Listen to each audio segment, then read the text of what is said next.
کوئی اور ہے۔ الحمد للہ رب العالمین والصلاة والسلام علی سید الانبیاء والمرسلین، اما بعد فاعوذ باللہ من الشیطان الرجیم، بسم اللہ الرحمن الرحیم۔ پروگرام الفرقان کے سلسلے میں مسئلہ تقدیر بیان ہو رہا تھا، اور اس میں ہم نے آپ کو بتایا تھا کہ اللہ تبارک و تعالی نے ایک تختی پر سب کچھ لکھوا دیا ہے، اب اس میں کوئی تبدیلی واقع نہیں ہو سکتی، اور جیسا لکھوایا ہے ویسا ہی ہوتا رہے گا۔ لیکن وہ دو طرح کی چیزیں ہیں۔ بعض چیزیں ایسی ہیں کہ پہلے اللہ نے فیصلہ کیا اور اس کے بعد اسے ہم پر گویا کہ مسلط کر دیا یا نافذ کر دیا ہے، اس میں ہم اللہ کے فیصلے کے محتاج یا اس کے سلسلے میں مجبور محض ہیں، ہم کچھ بھی نہیں کر سکتے، اس میں تبدیلی نہیں ہو سکتی ہے۔ اور بعض چیزیں اللہ تعالیٰ نے ایسی لکھوائیں کہ جس میں اللہ کا ارادہ یہی تھا کہ وہ اپنے بندوں کو قدرت و اختیار عطا فرمائے گا، اور وہ جو قدرت و اختیار والے مسائل ہیں وہ ہدایت، گمراہی، کفر، اسلام، نیکی، بدی والے مسائل ہیں۔ اس کے علاوہ جتنے بھی معاملات ہیں سب کے سب اللہ تبارک و تعالیٰ کی طرف سے مقرر شدہ ہیں، ان میں کوئی تبدیلی واقع نہیں ہو سکتی ہے۔ تبدیلی اس میں بھی واقع نہیں ہو سکتی ہے، لیکن یہ ہم نے بارہا آپ کو سمجھا دیا کہ اس لیے تبدیلی نہیں ہو سکتی ہے کہ اگر تبدیلی ہوگی تو گویا کہ اللہ تبارک و تعالیٰ کے علم میں کمی تھی، اس کا نقص ظاہر ہوگا، اس اللہ تعالیٰ کے علم کی طرف ایک عیب کی نسبت ہو جائے گی کہ اللہ تعالیٰ نے تو کچھ اور جان کے لکھا، ہو کچھ اور گیا، لہذا ہوگا تو وہی جو اللہ نے لکھوایا۔ لیکن ہم نے بارہا آپ کو یہ سمجھا دیا کہ جو ہدایت گمراہی والے مسائل ہیں یا نیکی بدی والے مسائل ہیں، اس میں اللہ تبارک و تعالیٰ نے اپنے علم سے بندوں کے افعال و اعمال کو جانا، ان کی پیدائش سے بھی پہلے، اور جیسا وہ اپنے قدرت و اختیار سے کر رہے تھے وہ اللہ تعالیٰ نے وہاں پر لکھوا دیا۔ ایسا نہیں ہوا کہ اللہ تعالیٰ نے پہلے سب کے لیے لکھوا دیا اور پھر اس کو مسلط کر دیا کہ یہ چوری کرے گا، یہ ڈاکہ ڈالے گا، یہ زنا کرے گا، یہ فلاں کرے گا۔ ایسا مسلط نہیں کر دیا گیا، حکم نہیں دیا گیا، بلکہ آپ اس کو یوں بھی کہہ سکتے ہیں کہ ایک ہوتا ہے اپنا حکم نافذ کرنا اور ایک ہوتا ہے خبر دینا۔ ایک یہ ہے کہ تم زنا کرو، یہ حکم ہے، اور ایک کسی کو دیکھا وہ زنا کر رہا تھا تو یہ لکھوایا کہ یہ زنا کرے گا، یعنی مستقبل میں اگر وہ کرے گا، اللہ نے تو مستقبل میں دیکھ لیا۔ چلے ہم اپنی مثال لیتے ہیں، کسی کو زنا کرتے ہوئے دیکھا تو لکھا کہ یہ زنا کر رہا ہے،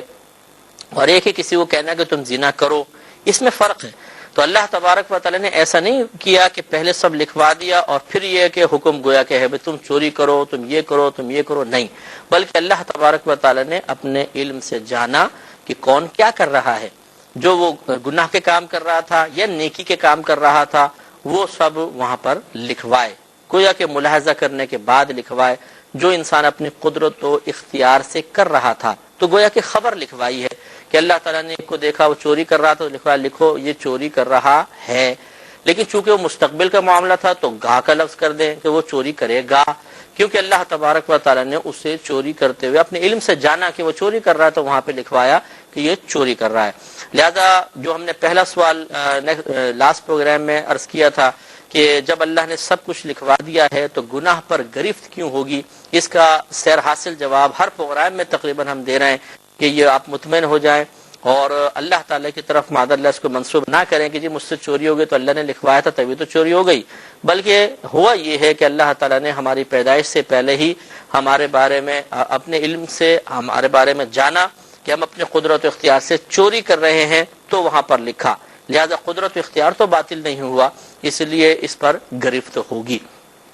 اور دوسرا کہ جو ہدایت و گمراہی کے علاوہ جو مسائل ہیں، جب اللہ تعالیٰ نے مثال کے طور پہ ایک جگہ شادی لکھ دی ہے تو پھر کوشش کی کیا ضرورت ہے، خود بخود رشتہ آئے گا اور شادی ہو جائے گی اس مقام پر، اور چونکہ اس کا وقت بھی مخصوص ہے، مثلا ایک شخص کی 31ویں سال میں شادی ہونی ہے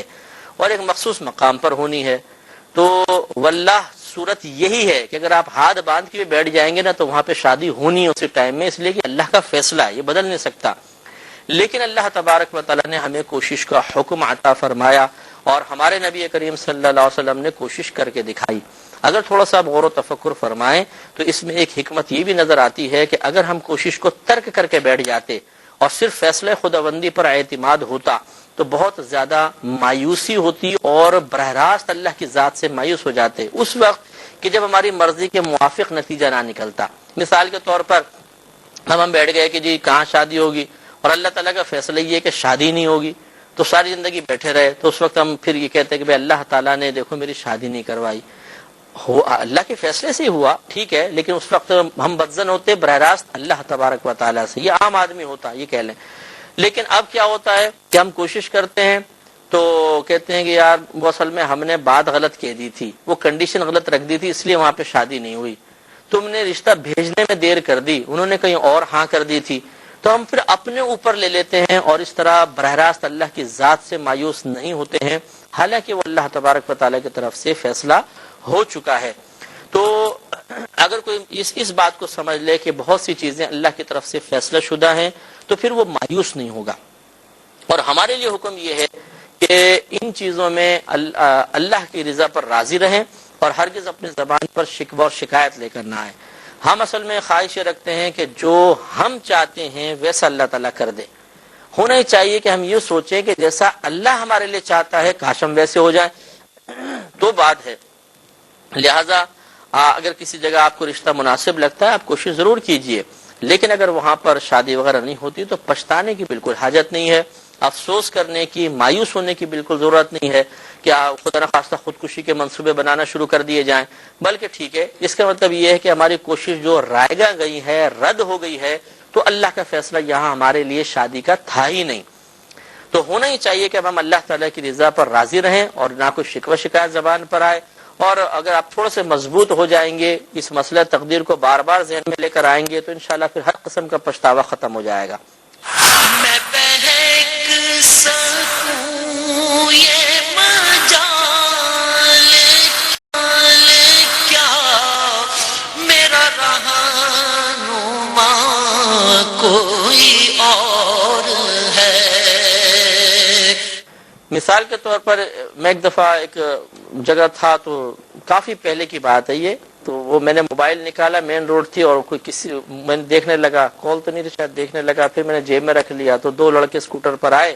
میں اپنے دوست کے ساتھ پیچھے بیٹھا ہوا تھا، تو انہوں نے وہ موبائل نکال لیا، گن پوائنٹ پہ لے گئے۔ تو میں چونکہ مسئلہ تقدیر بہت پڑھ چکا تھا اس وقت بھی، تو مجھے بالکل پچھتاوا نہیں ہوا، کوئی افسوس نہیں ہوا، میں نے غم نہیں کیا۔ وجہ اس کی یہ تھی کہ میرا قلب اس لحاظ سے مضبوط تھا کہ اس کا مطلب یہ ہوا کہ اللہ تبارک و تعالی نے اس وقت میں اس موبائل کو ان کو دینا ہی پسند فرمایا تھا۔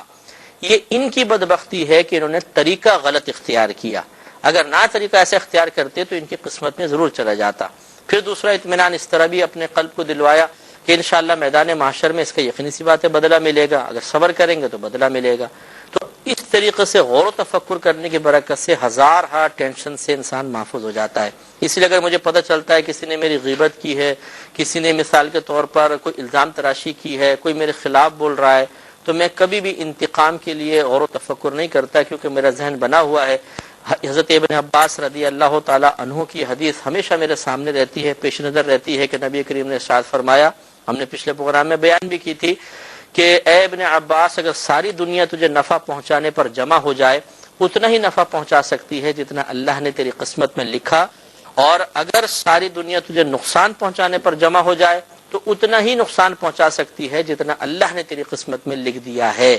تو یقینی سی بات، اگر کوئی ہمارے خلاف کوشش کر بھی رہا ہے تو اللہ کے فیصلے سے آگے نہیں بڑھ سکتا، اور اللہ کا فیصلہ ہمارے لیے ایک آزمائش ہے، ٹھیک ہے۔ اگر اللہ تعالیٰ بعض اوقات عزت دے کے آزماتا ہے، بعض اوقات زوال عزت کے ذریعے آزماتا ہے، کسی کو عروج دے کے آزماتا ہے، کسی کو زوال دے کے آزماتا ہے، کبھی کسی لوگوں کے دلوں میں محبت ڈال کے آزماتا ہے، کبھی لوگوں کو بدزن کر کے آزماتا ہے۔ تو ہمیں اللہ تعالیٰ کی رضا پر راضی رہنا چاہیے۔ اگر ان باتوں پہ بار بار غور و تفکر کیا جائے تو بہت ہی قلبی اطمینان حاصل ہوتا ہے اور انسان خطا اور گناہوں سے